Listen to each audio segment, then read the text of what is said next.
Si Kabayong Noli, ay, Kabayan pala. Sorry. Si Kabayang Noli po, pinatakti mga kababayan ng mga netizens kasi nangomentaryo. Kinomentaryohan mga kababayan yung kasal ni Maine Mendoza saka ni Arjo Atayde doon sa Baguio City. Sabi rito, Noli de Castro gets flack for comment about Maine Mendoza Arjo Atayde wedding. Sabi niya, kayo habang kinakasal, kawawa naman yung mga binabagyo. Ano naman ang paki mo,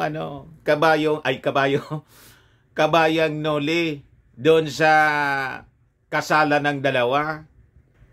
Ang ibig bang sabihin, kasi may bagyo, wag nang magpakasal yung dalawa.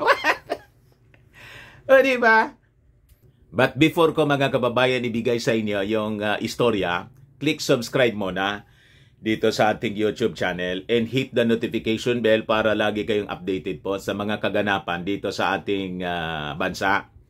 Saka, wag na rin po ninyo na i-skip yung ating mga commercial ads. At like and share na rin po ninyo mga kababayan. Ito po, killjoy itong matandang to mga kababayan. Baka nag-iisip bata na. Sinil. Di ba?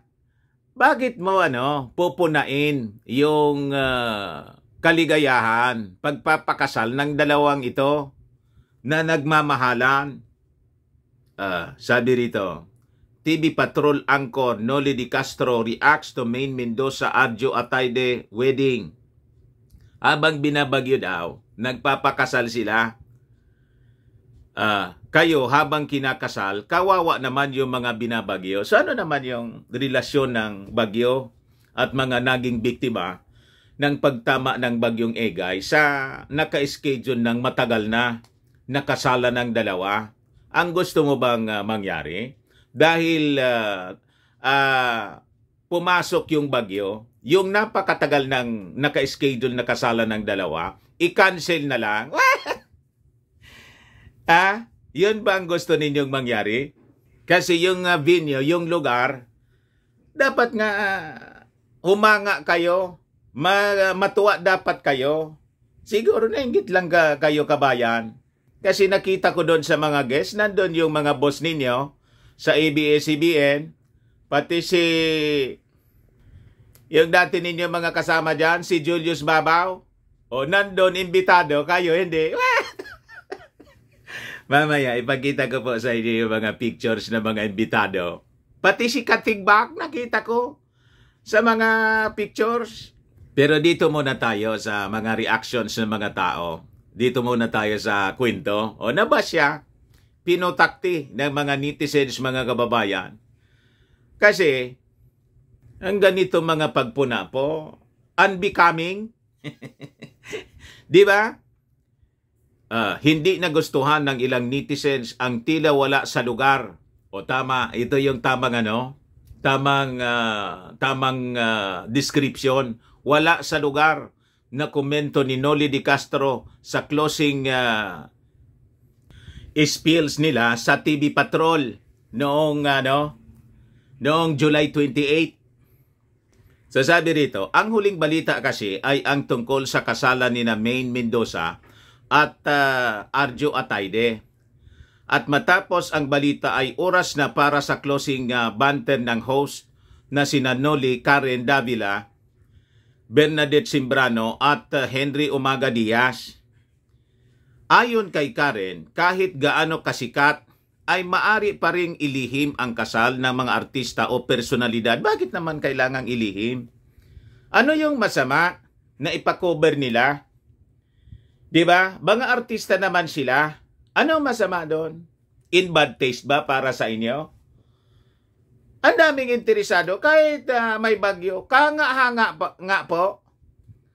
Kasi makikita doon yung display ng kanilang wealth. Mayayaman naman sila. Hindi man siguro sila nang hingi, ng limos. At saka, matagal ng plinano yon. na ingranding kasalan. Di ba? May mga coverage, etc. Tapos, may coverage yung television para kumita din yung TV. Di ba ganun yon? Pagkasalan ng mga artista, kino-cover exclusive ng mga TV stations, kinokontrata nila para ipalabas. Then solicit sila ng sponsors, ginawang negosyo. Anong problema doon? Para naman, siyempre, yung ikinasal, di may dagdag puhunan sila para sa pagsisimula ng kanilang panibagong buhay. Masama bang ganon? Hindi kasi kayo yata imbitado. Pero kung naimbitahan kayo, siguradong puri kayo ng puri.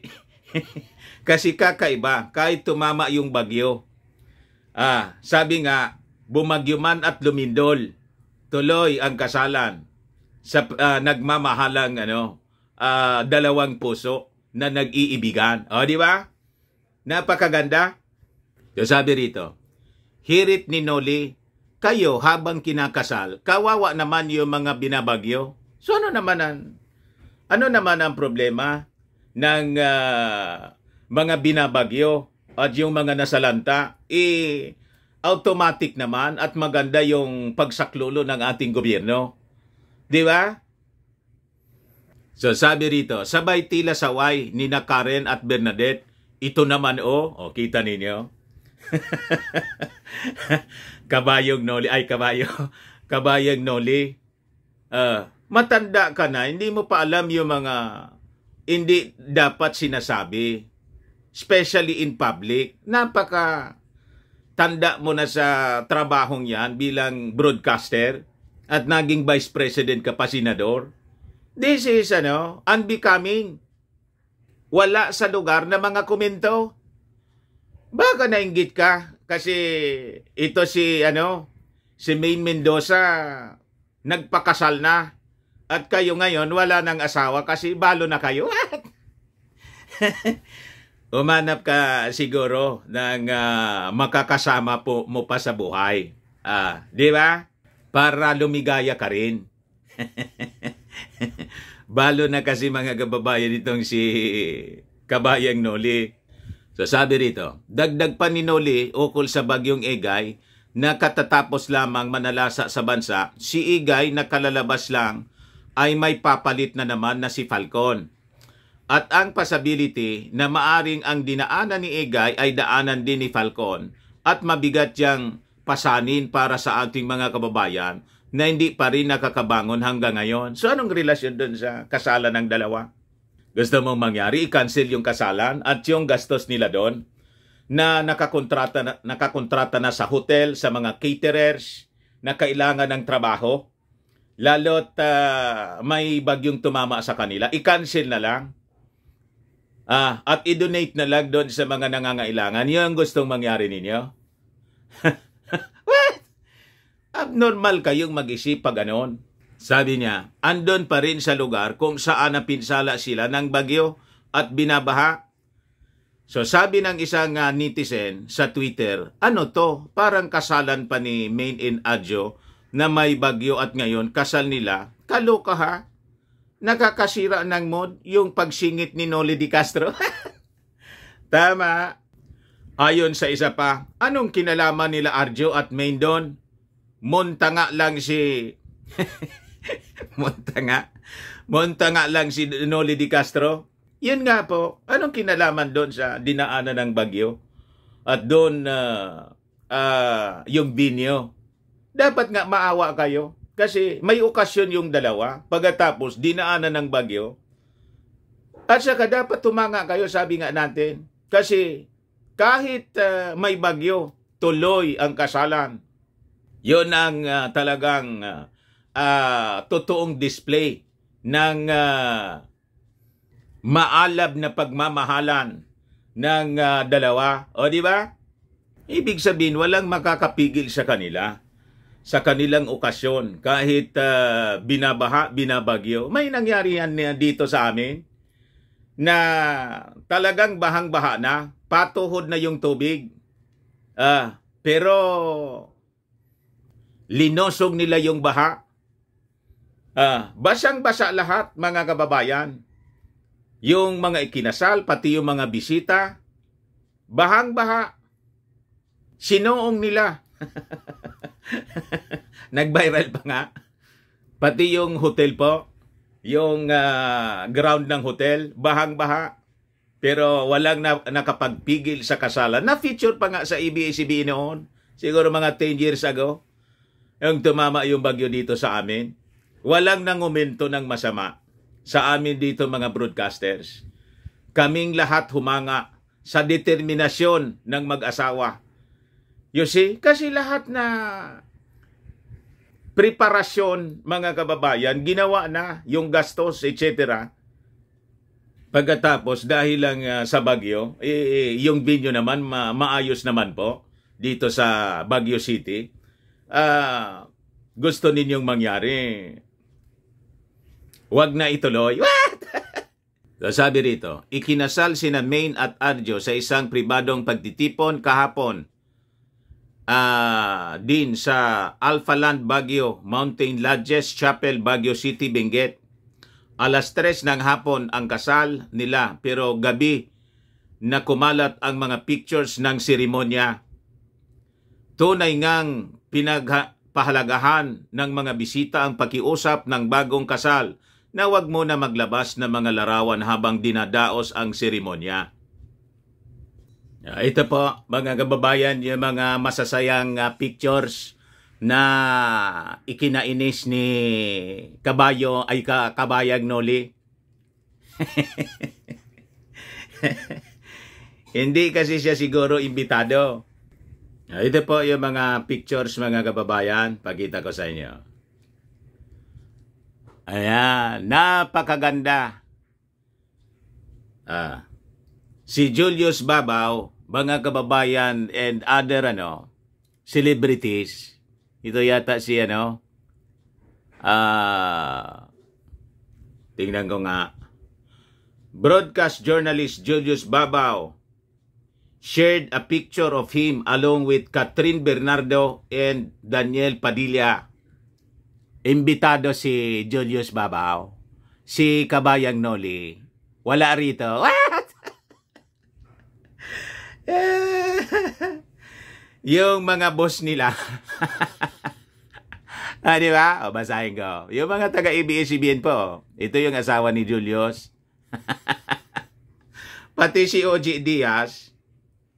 Nandito, the newlyweds, meanwhile, post along with Main's talent management all access to artist bosses, namely Michael B. Chubiera, Jackie L. Cara, and Joselito C. Coronel. Saka nandito, mga kababayan, si Christine Bersola Babaw. Kasama nila dati yung asawa ni Julius Babaw, OG Diaz, ABS-CBN executives Carlo Marca Lopez, and Cory Vidanes. Ayan si Cory Vidanes, si Lopez, imbitado, si OG Diaz, si Julius Babaw. Si Kabayang Noli, absent, hindi imbitado, malamang. What? Tapos yung mga dabarkads, mga kababayan, sa TV5, imbitado yung mga dabarkads.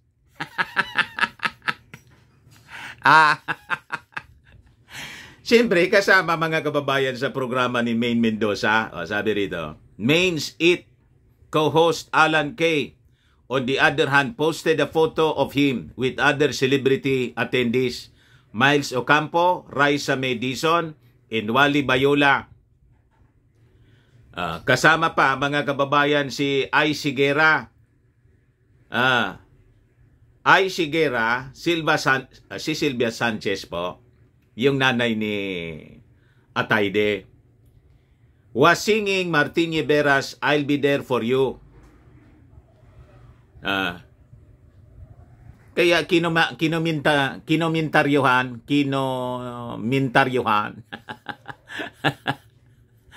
mga kababayan ni Kabayag Noli yung kasalang Maine Mendoza at Arjo Atayde.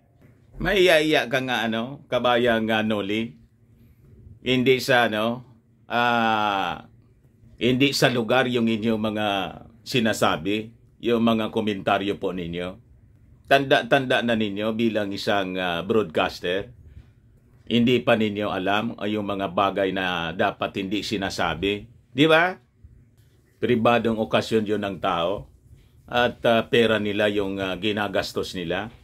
Hindi ibig sabihin na kasi tinamaan ng bagyo, dinaanan ng baha yung lugar, yung ganitong okasyon na matagal ng plinano, hindi na dapat ituloy. Di ba? Yes, sabi ng isa pang netizen, karapatan po nilang magpakasal anytime. Hindi nila kasalanan na may bagyo sa pitsa ng kasal nila. Best wishes po. Awit sa'yo kabayan, KSP. Pinutagti talaga. Long preparation ang wedding. Let them enjoy the happiness they deserve. Tama.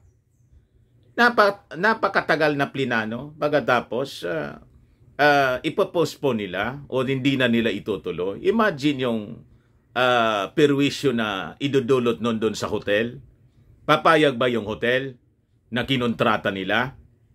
Di ba? Papayag ba yung mga caterers doon? Ang daming mawawala ng negosyo, mawawala ng trabaho, opportunities na kumita, tinamaan pa sila ng bagyo. Buti nga ginawa doon. So ang daming nagkinabang sa budget, milyon na ginastos ng mag-asawa para makatulong doon sa income na dinala nila para sa mga local residents po, yung mga contractors nila doon. Di ba? Yung mga binilhan nila ng yung sound system, yung tawag dito, event organizer, yung nag-decorate sa simbahan at saka doon sa venue. Imagine kung ilang milyon yung ginastos doon, pagkatapos hindi lang ituloy dahil tumama yung bagyo. Abnormal kayo mag-isip eh. Kaya sabi ng isa pa, the wedding date venue was set long time ago, focusing a special day for both of them, their families and friends. Hindi po nila kagustuhan yung bagyong paparating during their wedding day. Let them savor the happiness because marriage happens once in a lifetime. Once in a life. Once in our life. Sabi ng isa pa rito, katawa ka Noli, napakanega mo. Dapat dito kay Kanoli kantahan ng pag-inggit pwedeng pumikit, lalo na pag legit. Rosmar. Aw, aw.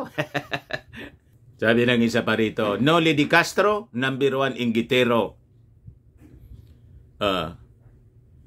Grabe naman tong balita mo, Sir Noli, nakakatawa, dinamay mo pang bagong kasal. Sabi ng isa pa, napanood ko to, as if naman pag napili yung date ng kasal, alam na may bagyo.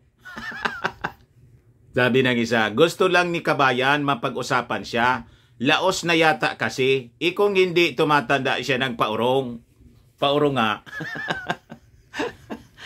Lacking in wisdom mga kababayan and rationality. Naging irrational. Di ba? Nawala sa hulog yung pag-iisip mga kababayan ni Kabayang Noli. Anyway, yun man lang po. Baka lang gusto ninyo po itong itry. Firmax Firming and Lifting Cream, pinapahid po sa mga pulses and affected area. Mahinam po sa paninigas ng mga kaso-kasuan. Ito naman po, Automax Radiant Serum. Sa mukha naman yung application. Anti-aging po siya. You will look 10 years younger than your age. Sa mga cancer patients naman po, baka lang gusto ninyo itong itry. Nengxia Red Mix Fruit Drink. Hindi man po siya gamot, food supplement siya. Kaya lang, gawa siya mga kababayan sa goji berry. Yung goji berry may anti-cancer properties. Okay po, yung mga inquiries ninyo, dumiritso na lang kayo sa aming messenger sa Facebook para masagot namin agad. Ako po si Dante Maravillas. Bye-bye. God bless.